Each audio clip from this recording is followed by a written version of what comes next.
Bonjour Mathieu, Bonjour Pauline. est-ce que tu peux nous parler de la conduite du changement en entreprise?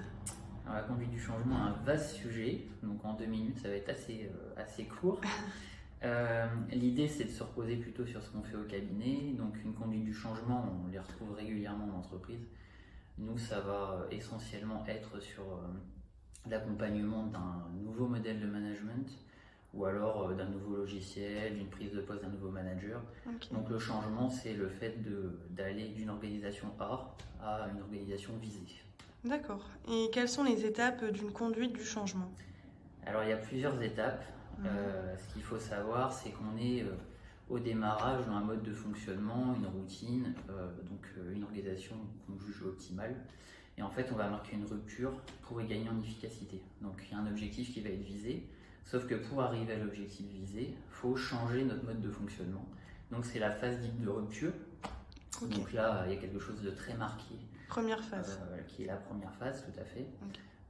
Et ensuite, il y a une phase de dépression, donc il va falloir accepter de faire moins bien que ce qu'on faisait avant pour que les gens s'approprient déjà la nouvelle méthode. Donc cette phase-là fait que généralement on va perdre en rentabilité, il va falloir s'adapter, donc on va faire moins bien. Donc le mode dégradé est la deuxième étape. Et la troisième étape, c'est-à-dire qu'on va sortir un petit peu la tête de l'eau, on va changer notre mode de fonctionnement, il va falloir un petit peu consolider, et du coup on va aller vers l'objectif visé, donc vers la phase optimale, donc qui est la troisième phase. D'accord. Mais la phase de dépression m'intéresse du coup. Est-ce que tu peux m'expliquer comment en sortir en fait? La phase de dépression est liée à comment s'approprier une nouvelle méthode, donc c'est lié Mhm. essentiellement à l'humain.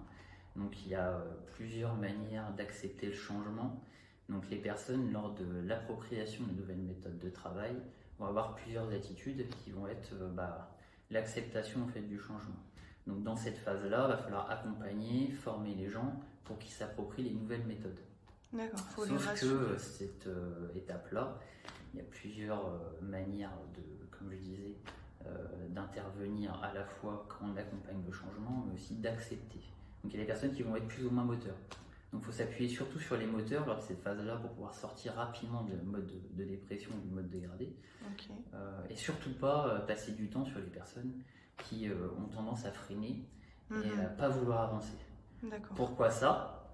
Parce que la population dite du milieu, c'est-à-dire qui attend de voir, donc qui est la majorité en fait de l'équipe, va falloir qu'elle aille plutôt vers les éléments moteurs pour qu'il y ait vraiment un changement qui se crée et qu'on soit dans une phase vraiment optimale.